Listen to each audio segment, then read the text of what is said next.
Assalamualaikum warahmatullahi wabarakatuh. Selamat sore para warga KIB dan sahabat sedidi, kembali lagi bersama saya Ismi di Sudut Detail edisi Juni. Pembahasan kita hari ini itu keberlanjutan dari bulan lalu yang merencanakan karir.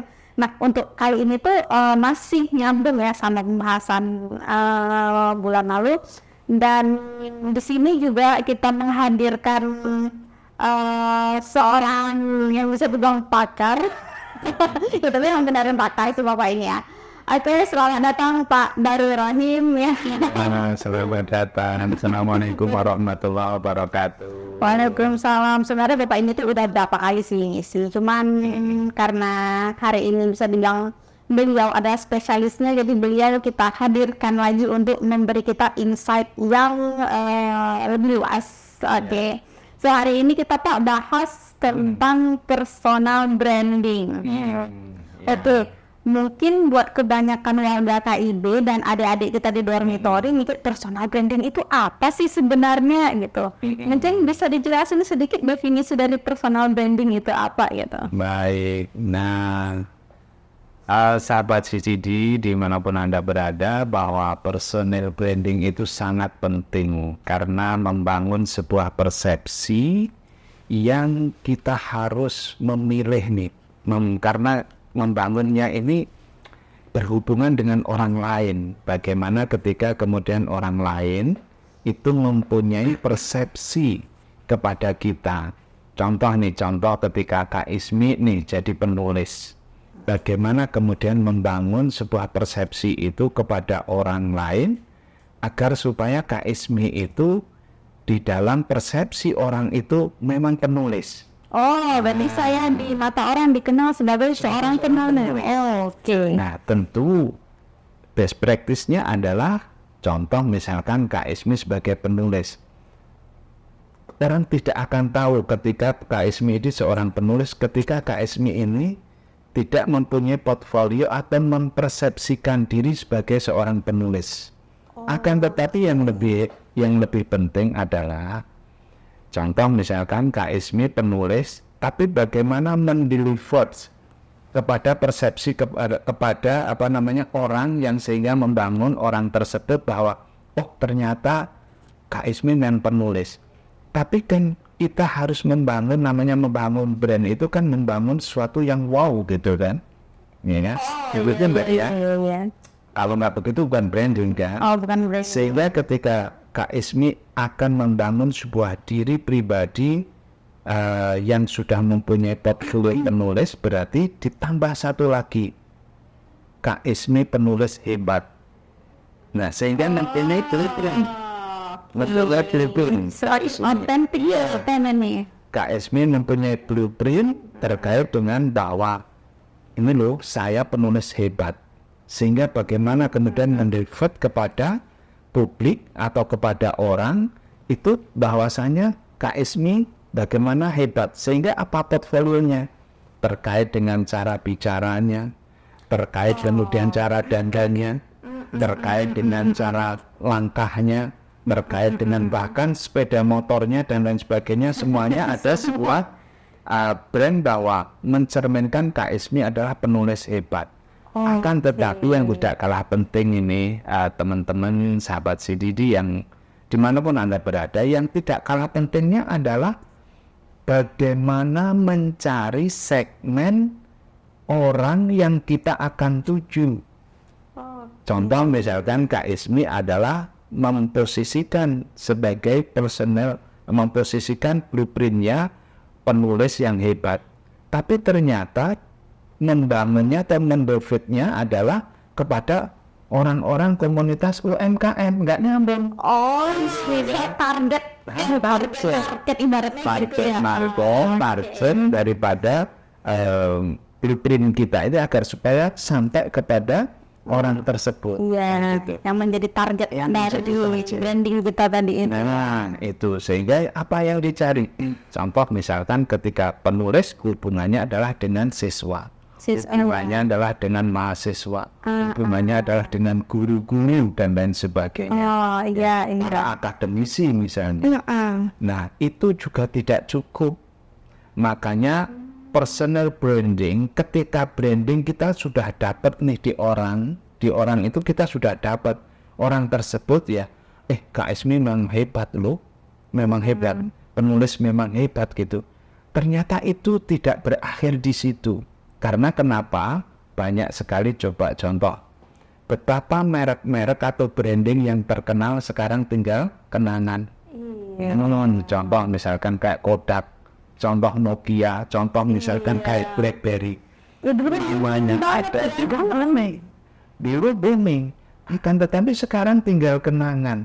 Dan kita sebagai seorang yang memposisikan diri atau membranding diri nih, apa yang harus kita lakukan itu adalah bagian daripada hal yang terpenting. Apa yang harus akan kita lakukan pertama adalah terkait dengan bagaimana kita konsistensi. Konsistensi. Terus kemudian juga membangun atau menambah portfolio kita. Portofolio, konsistensi portofolio. Nah, terus kemudian juga komitmen. Kita memang sudah konsisten, tapi kadang-kadang ada, kadang-kadang enggak, kadang-kadang enggak fokus. Kadang kita sebagai personel mempunyai satu branding nih. Masih ngikutin mood kan? Itu akan bisa, istilahnya ketika kemudian itu akan berkelanjutan, akan bisa menghilangkan brand kita. Apa yang sudah kita kita capai hari ini misalkan orang sudah mengakui dan bahkan sudah mendapatkan sebuah kepuasan produk dari kita, maka bagaimana kita konsisten dan komitmen berkelanjutan dan menambah portfolio kita, itu yang terpenting. Banyak kenapa orang-orang dulu hebat gitu ya, tapi kemudian kok meredup karena memang kita tidak menambah portfolio kita. Karena ketika brand sudah didapatkan, artinya persepsi orang itu sudah istilahnya sudah mempersepsikan dengan sesuai dengan kita, maka yang perlu kita perhatikan adalah, yang perlu diukur adalah bagaimana kita melakukan agar supaya berkelanjutan dan bertahan ya, dan berkelanjutan dan bertahan gitu ya Pak. Nah, biasanya orang itu akan konsentrasi terkait dengan produk diri kita. Konsentrasi. Nah, itu seperti apa? Konsentrasi ini misalkan kan, konsentrasi untuk mendevelop dengan produk kita, tapi kita lupa bahwa persepsinya orang itu berubah nggak ini kan gitu loh. Iya. Nah, kita saat ini jualan ayam misalkan, terus kemudian kita konsentrasinya bukan produknya ayam, tapi mungkin variasi ayamnya misalkan kan. Kayak nugget.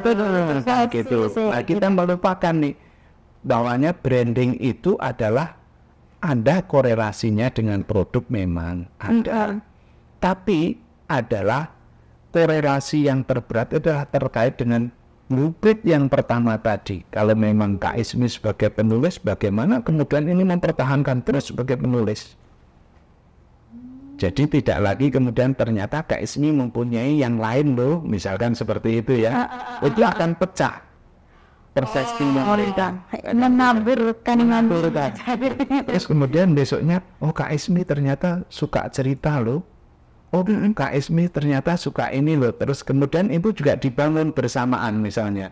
Yang ini sudah terbangun baik terkait dengan sudah terkenal bahwa Kak Esmi sudah punya branding penulis hebat gitu ya. Terus kemudian ternyata ada portfolio lagi yang terkait dengan hal yang lain. Walaupun ada hubungannya, itu akan mengaburkan daripada mereka. Gitu. Nah, karena itu konsistensi di dalam membangun sebuah image pribadi itu adalah penting terkait dengan blueprint kita yang ditawarkan atau yang pertama kita tawarkan kepada publik. Tapi untuk mendapatkan image yang baik itu bukannya kita juga harus yang namanya reputasi gitu, menjaga reputasi gitu? Ya, itu bagus, salah satu daripada sebuah proses. Membangun branding itu satu keunikan. Branding itu dihasilkan daripada suatu proses, baik itu pelatihan, pendidikan, keterampilan yang kemudian disajikan menjadi portfolio, dijadikan sebuah blueprint pada diri kita. Apa kira-kira? Kayak saya sebagai seorang SDM, misalkan seperti itu. Bagaimana saya membranding terkait dengan dunia SDM, terkait bagaimana mengelola sumber daya manusia, mulai dari pribadi dan juga sebelum, sesudah, dan kemudian sebelum, saat, sesudah tenaga kerja itu, ya, tenaga kerja, calon tenaga kerja itu bekerja di satu perusahaan dan atau berusaha sendiri menjadi entrepreneur. Ini bagaimana kemudian saya memframing itu kan gitu. Berarti reputasi itu proses awal banget gitu ya, awal banget untuk mencapai brand gitu tadi. Dari tangga ke tangga. Dari tangga. Tapi itu tidak boleh ditinggalkan karena itu adalah bagian sebuah proses. Mungkin bisa dibilang tangga pertama ya. Betul. Eksekusi pertama dalam membangun reputasi kita. Dulu gitu ya. Tapi reputasi bukan pencitraan. Karena branding ini adalah kenyataan. Artinya bahwa ketika kita mempunyai blueprint seorang penulis, kita memang mempunyai portfolio penulis kayak Kak Ismi punya portfolio, bahwa sekarang sudah ada di Gramedia, terus kemudian juga penulis aktif dan kemudian punya komunitas penulis dan lain sebagainya, dan itu jangan lupa terus dilakukan. Dan kemudian kalau saat ini kan enak ya, kalau dulu kan mengeluarkan biaya, membranding diri memerlukan biaya. Sekarang tinggal pakai medsos. Mudah kan? Sangat mudah, efektif dan efisien. Hanya kira-kira kota 40.000 udah sampai berapa bulan itu? Jadi sangat mudah. Sampai berlangganan tahunan, apa desainnya juga macam-macam. Dan ingat bahwa branding adalah sama dengan investasi. Jadi ketika kita sudah mempunyai branding yang baik, itu akan mendatangkan ya sesuatu yang tidak bisa disangka-sangka. Pasti itu. Dan itu bisa kita rasakan. Anda sebagai seorang penulis dan saya sebagai seorang membidangi di dalam bidang SDM, ada sesuatu yang tidak disangka-sangka yang memang itu mendatangkan daripada investasi. Terakhir nih buat menutup episode kali ini, saran Bapak keluarga dormitory dan Sobat Si Didi bagaimana cara membangun branding? Nah, itu yang paling penting ya. Sahabat Si Didi dimanapun Anda berada, bahwa membangun sebuah branding ini adalah sangat penting. Karena ini adalah bagian daripada, saya katakan bagian daripada investasi. Pertama adalah bangun portfolio kita. Cari kita itu kira-kira mau membranding apa. Temukan di diri kita. Kita punya passion apa. Masak misalnya, ya silakan. Terus kemudian kalau misalkan produk, misalkan apa kira-kira? Apakah kita sebagai seorang translator misalnya, atau mungkin penulis kayak Kak Ismi misalkan, temukan di dalam diri kita dulu. Kemudian bangun blueprint itu yang kuat bahwa kita akan membranding kita, ya, diri pribadi kita. Nah, kemudian setelah itu bagaimana mendevelop kepada para calon para konsumen, bahasa kita target pasar. Dan itu sesuaikan. Kalau terkait produk makanan ya ke UMKM, terkait produk misalkan translator ataupun apa bisa ke industri, bisa ke akademisi, penulis misalkan bisa ke mahasiswa. Itu targetkan kira-kira siapa yang hendak kira-kira akan kita target pasarnya.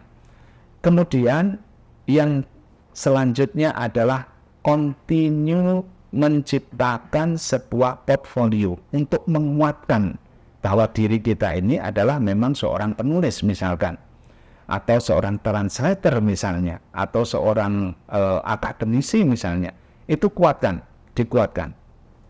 Dan bahkan cara menguatkannya tadi, cara kita berpakaian, cara kita kemudian menulis, cara kita kemudian ngomong, cara kita kemudian bersosialisasi, dan bahkan cara kita memiliki kendaraan dan lain sebagainya. Itu cara. Karena mendeliver daripada cara seperti ini akan lebih efektif ketika kita memang lakukan sendiri. Kemudian komitmen berkelanjutan ini yang lebih penting.